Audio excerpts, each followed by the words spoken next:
Go to Elements, click Photos.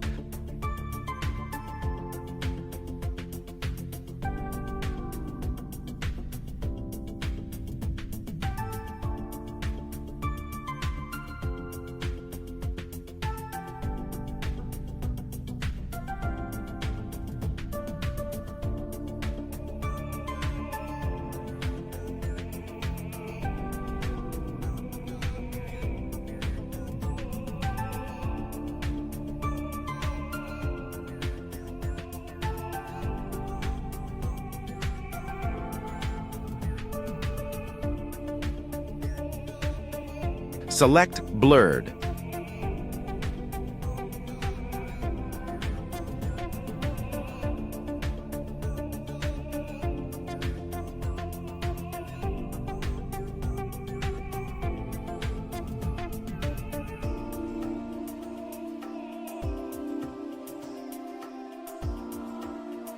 Select Isolated.